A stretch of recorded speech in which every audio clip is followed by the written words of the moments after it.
I wanted to make a quick video to talk about Dag Solstad, who passed away a few days ago at the age of 83. Solstad was a Norwegian writer who I stumbled across accidentally with no recommendations or anything. I got lucky finding one of his books, T. Singer, on the bookshelf in Kyoto. I got T. Singer and I breezed through it, and something about Solstad's voice and his style was really appealing to me.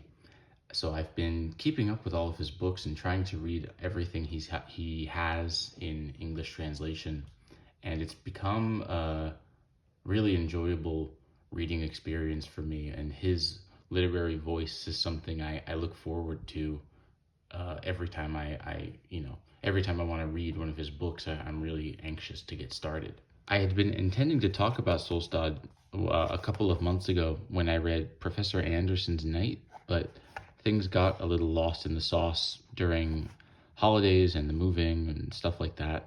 So I feel a little bit of regret that I never got to talk about him before he passed. If you get one of Solstad's books and you flip through it, you'll notice all these big, beefy paragraphs with few paragraph breaks and almost no indicated dialogue.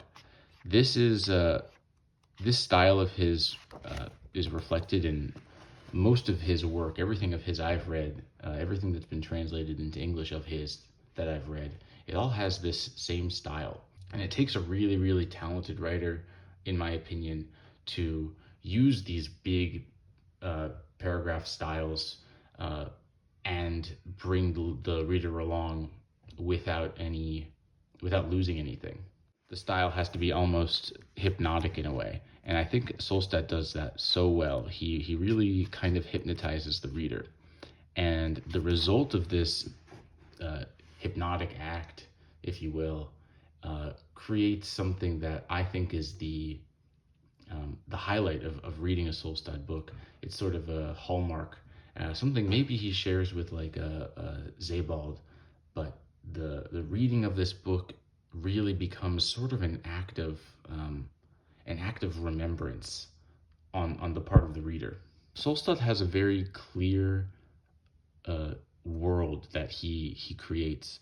His world, his version of Norway and Europe that he writes about is it's very literary.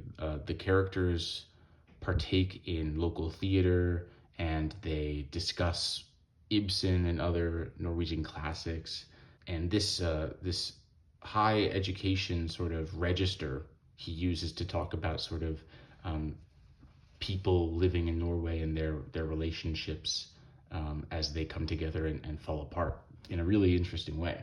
What he tends to do in these books is sort of present this character with very little flourish.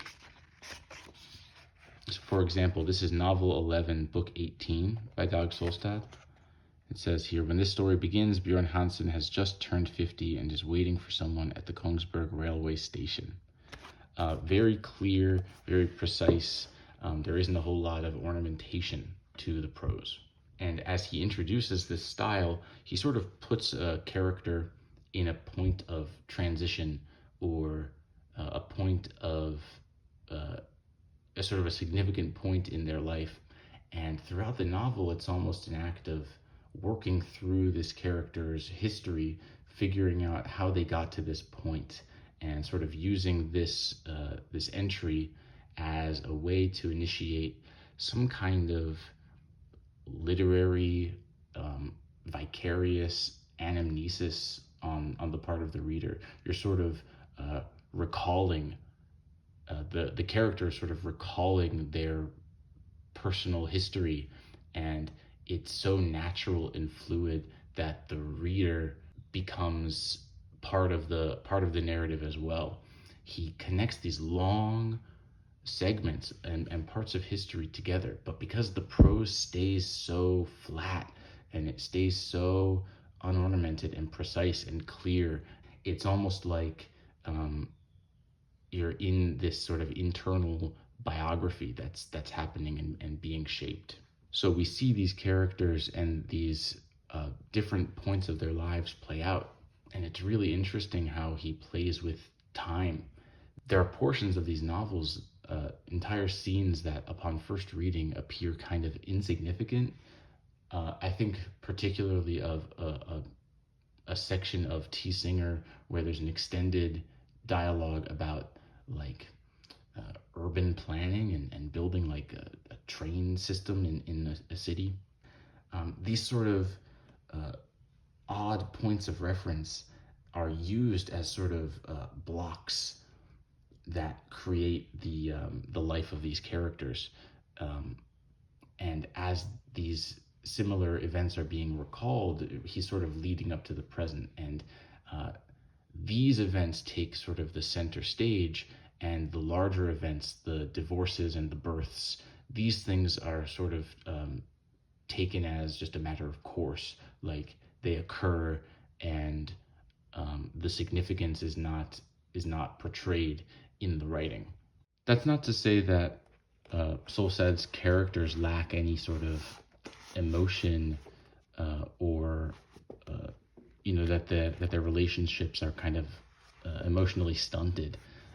The protagonists of these books do tend to be quite sentimental, and they explore their relationships with children and significant others on an interior psychological level. They sort of they aren't played out to be huge emotional bursts. There are these things that are sort of looked at to be kind of studied or kind of contemplated.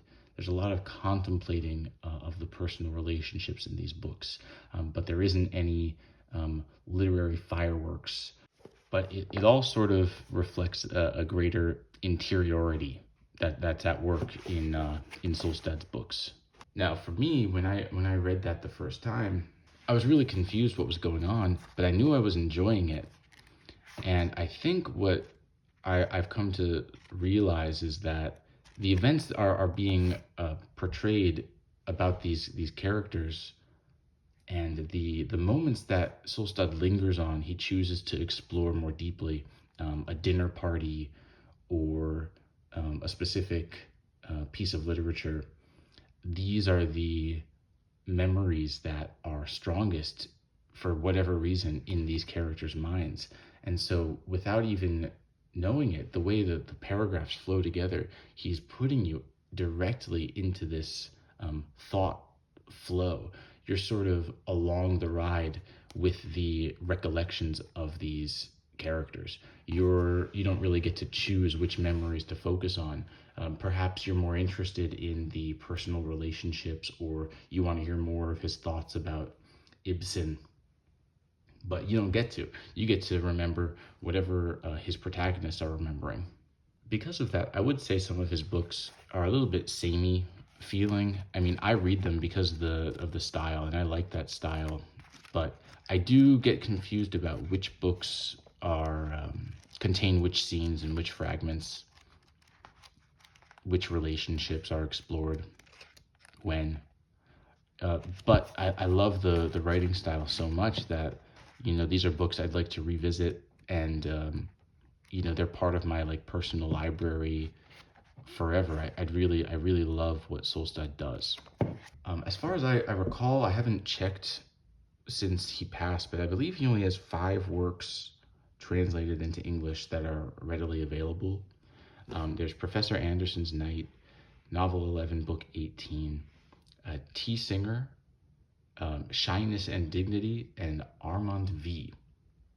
And of these 5, I believe Shyness and Dignity is regarded as maybe his greatest work.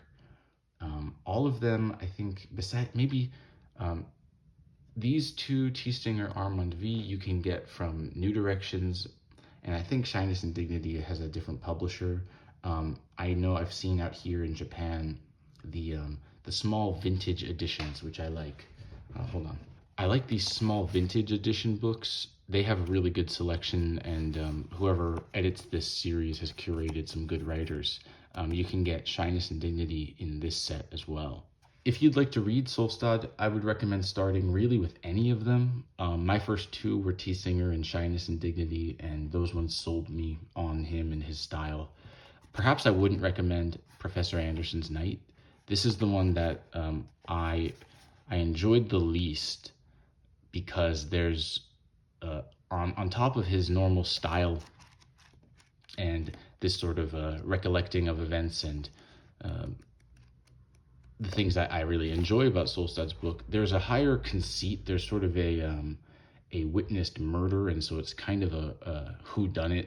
This the conceit of the book sort of hinders a lot of the literary explorations and the flow that I really enjoy. It's sort of interrupted by the plot. The other books are by and large traditionally plotless, I suppose. That said, Solstad was a phenomenal writer, and I know he's highly regarded in Norway and amongst his literary peers. These books always have blurbs from Per Pettersen and Carl Ove Knausgaard. These, the highest sort of acclaimed writers from Norway. They all love Solstad and they love his stuff. I really think he deserves wider readership. I think he deserves more of his books to be translated into English. I hope that maybe his passing will spur some interest in his books, and we'll get to see more of them in the coming years.